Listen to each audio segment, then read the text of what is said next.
had not healed up fully. I came back into school and I had this weird green infected gross lump over my eye. Well, yeah, I'd be worried if you all went, oh, yum! That's an appropriate reaction. So after seeing this, Paul decided he's going to take liberty and take the Jack name further and call me Jacksepticeye.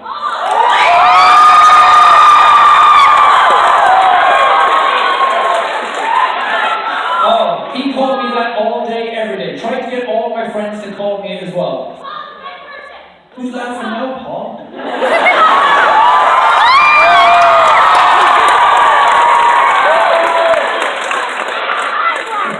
But after my war wound had subsided, I moved on and I did what most teenagers do at this age. Decided I was going to start a band.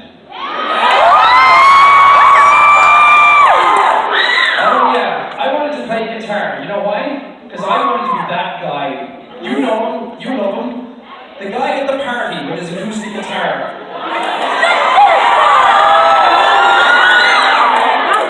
Sitting next to the fireplace or beside a tree singing, I care about my feelings, 'cause I play guitar.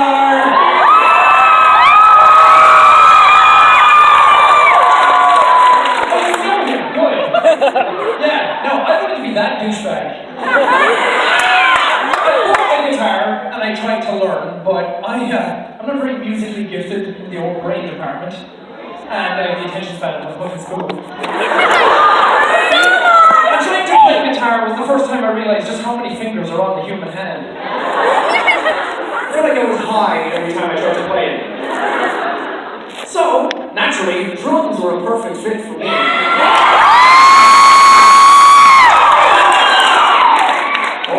I love those big bad bongos. But before I ever played the drums myself, the first time I ever heard drums was from my older brother Malcolm. He used to play drums all the time in our bedroom at home, and every time I'd be coming home from school, the school was not that far from our house. So even before I left school, I could hear my brother playing drums in the distance. In the distance you just hear. Closer to the house, it got louder and louder, like an orc army going to war.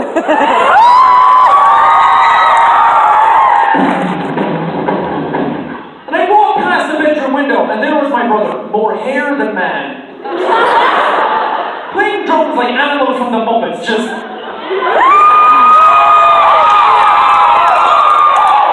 Oh, he thought he was making sweet, sweet music. All I could think was, oh God, please move out. And the ironic thing is, the first time I heard drums, here's the kicker. I thought they were too loud. That's what she said. I know. But after a while, I was watching MTV one day. You know when MTV used to play music videos?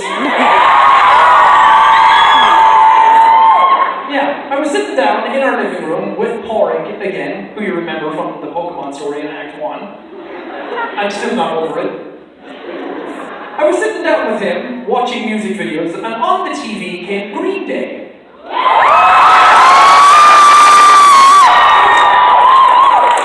And their song, at the time, the song that was playing all over the radio, all over TV, was Wake Me Up When September Ends.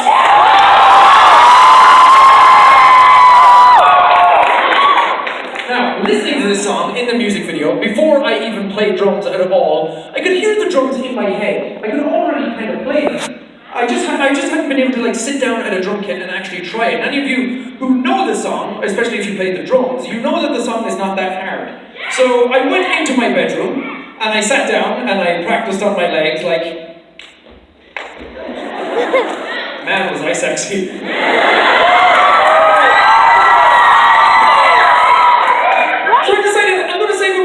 Buy a set of drums for myself, and I bought this really crappy set of drums, but it didn't matter because they were mine. So I put them out into the shed and I played them all day, every day. And Porrig, again, decided he wanted to play some music with me, so he was going to take up guitar. But just like me, he was not very musically gifted either. So he decided he's going to take up the simple man's guitar, which is bass guitar. And we went out into the shade and we banged all day. The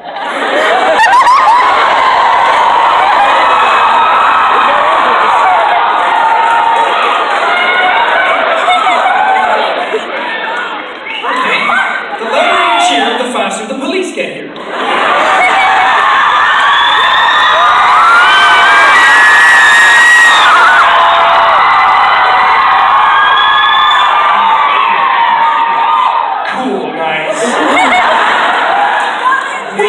The shade and played Green Day songs all day. Or at least what we thought sounded like Green Day songs. Much to the dismay of our neighbours, they didn't really sound like music. It kind of just sounded like someone swinging a bag of cats against the wall. But it was at this moment that my life took its biggest turn, because I had been going to college for 2 years at this point. I'd been going to college for music production. And I wanted to learn more about it. I wanted to learn more about how the drums were, how to record them, all the technological aspects of it. And my family decided they were going to move to a place called Ballycumber, to a log cabin in the middle of the woods. Now,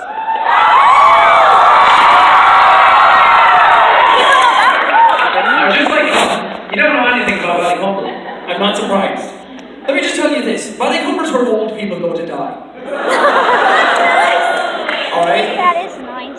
So in college at the time, this was not the most perfect or ideal environment for me as a teenager. And going to college, I realized that I wasn't really able to do it. I was sitting in class and I wasn't really able to pay attention. All the stuff that they were saying was going over my head.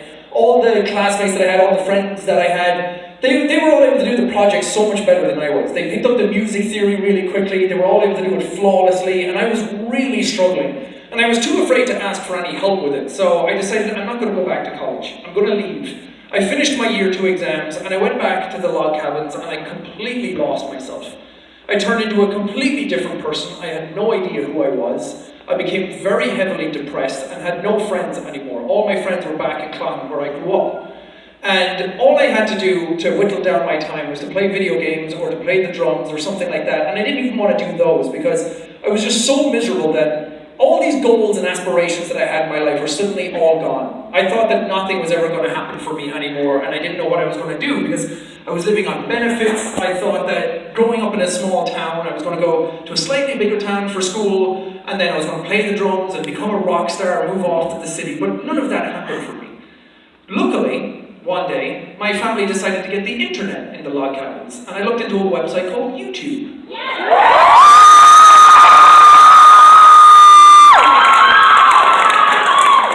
And the reason I started looking into YouTube was because I was playing a lot of Battlefield 3 at the time. I was having great fun with it. I played it all day, every day. I was okay at the game, but I wanted to get better. So I ended up going to YouTube to try and find people to get some tips and tricks and tactics on how to be better at the game. And I found this YouTuber called Level Cap Gaming. And the thing that surprised me about him was that he uploaded a vlog one day and talked about doing YouTube as his job. And this blew my mind, because I had no idea that that was even a thing you could do. I didn't know you could make money on YouTube or anything like that. And even though I never started off my channel meaning for it to become a job, and I never thought I'd ever make any money off of it, the reason it stuck out to me was because here was this guy in his bedroom playing a game he loved, and he had this huge community all around him of people who loved the game as much as he did. And I finally felt like I had a place where I belonged, a place where I didn't feel like an outcast, I didn't feel like a loser if I liked video games, because none of my friends had liked video games. And here was all these people, this little internet family for me to be a part of, to feel welcome, to feel like I actually had a place where no one judged me and liked games as much as I did. So I decided, I'm going to try this. I'm going to try YouTube for myself, because no one at that time knew what it was like more than I did to feel so left out that you had nobody. So I wanted to create a channel and build a community for people who felt like that, who felt like they were outcasts, who felt like they didn't have anywhere to go, who felt like they just wanted a place to come by and have fun and listen to somebody talk about games and just laugh and feel like they weren't judged for it. But before any of that happened, before any YouTube stuff kicked off, there was one game that stood out to me more than any other game at the time, because I was overcoming the biggest life obstacle it had ever thrown in front of me before, and I had no idea how I was going to do it. And I was doing it in complete isolation, away from everybody, with no friends to talk to. And that game became my favorite game of all time, which is Shadow of the Colossus.